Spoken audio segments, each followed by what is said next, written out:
Comment un jeu où tu fais que courir peut changer ta vie? Parce que le principe de Haste, il est simple. Tu spawns et tu cours. Pourquoi? Pour éviter que la fin de l'univers te rattrape. Alors, de temps en temps, tu dois taper une machine, mais il y a vraiment rien de plus dans le gameplay. Sauf qu'à force de gambader dans un monde qui est sur le point de s'effondrer, tu vas rencontrer des personnages. Genre, la première run, tu vas découvrir Nyada, qui est la sœur du personnage principal. Puis, tu vas rencontrer l'absolument fabuleux capitaine. Et tu vas même finir par tomber sur un écospectre, avec qui la communication est difficile.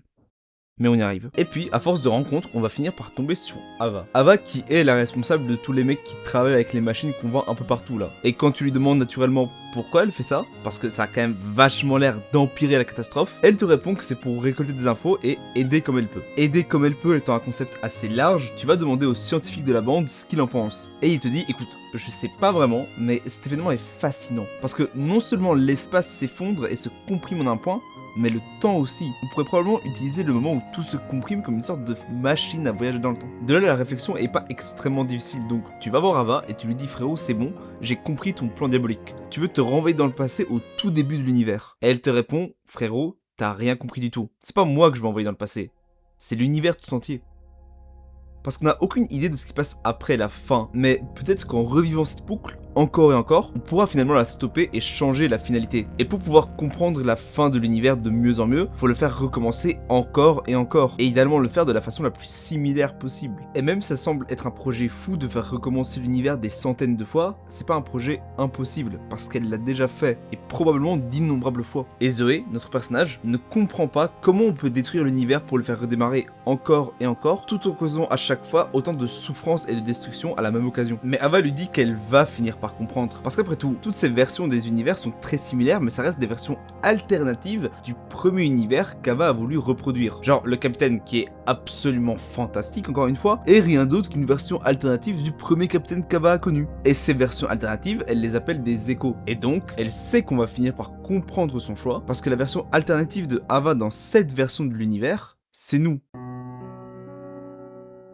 De là, Zoé est vachement perdue. Elle se demande si ça serait son style de reset l'univers. Alors, elle va demander à droite à gauche parce que elle sait plus vraiment qui elle est. Et à un moment, on revoit le capitaine, on lui parle de nous toutes, et il répond « Écoute, je comprends très bien que tu te poses la question, mais t'as pas ce luxe de te faire dicter ton identité. Il y a un tas de gens qui voulaient qu'on leur dise qui ils sont à leur place. Mais la vérité, c'est que la seule chose qui te définit toi, Zoé, ce sont tes choix. Donc la question c'est pourquoi elle ferait le choix de reset l'univers? Après tout, c'est pas ce genre de personne. Sauf que le problème c'est qu'elle commence peu à peu à comprendre ce choix. À ce moment, ça fait depuis le début du jeu qu'on se bat contre la fin du monde. Et Zoé, elle a beau courir et avancer, elle ne fait que voir de la souffrance et de la destruction. Et donc elle se demande si abandonner et laisser Ava reboot l'univers ne serait pas la bonne solution. Pourquoi continuer à courir si tout ce qu'il y a à l'arrivée c'est de la souffrance? Et elle en parle à l'écospectre, qui est toujours pas capable de parler, mais qui lui répond en lui montrant un papillon. Et si vous êtes comme moi et que vous avez aucune idée de ce que ça signifie, c'est le capitaine, encore lui, qui va nous l'expliquer. Parce que ce que signifie ce papillon, c'est juste de la beauté et du bonheur. Du bonheur qu'on n'aurait pas eu si on s'était arrêté. Parce que abandonner ne veut pas juste dire couper court à la souffrance du présent, c'est aussi renoncer à tout le bonheur du futur. Il reste quand même une question. Qu'est-ce qu'on fait pour cet univers qui est en train de se finir? Ava a peut-être peur de la fin et a peut-être abandonné, mais s'il n'y a pas d'autre solution, eh bien ça va être compliqué de lui donner tort. Sauf que Nyada, la sœur du personnage principal qu'on a vu au tout début, nous dit qu'il existe une autre solution pour mettre fin à ce cycle. C'est d'accepter la fin et d'aller au-delà. Après tout, la fin d'une chose ne signifie que le début d'une autre. Sauf si on refuse cette fin. Si j'étais The Great Review, je dirais probablement que c'est pas un jeu où on sauve le monde.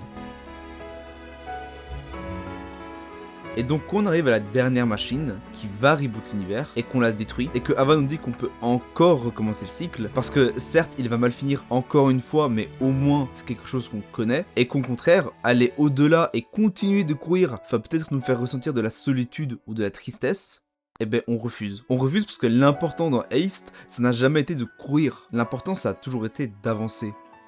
Alors on va avancer. Peu importe les difficultés, la solitude ou la tristesse. Et peut-être qu'après le choix le plus difficile de toute notre vie, qu'après toute cette souffrance et cette destruction, on pourra même voir quelques papillons.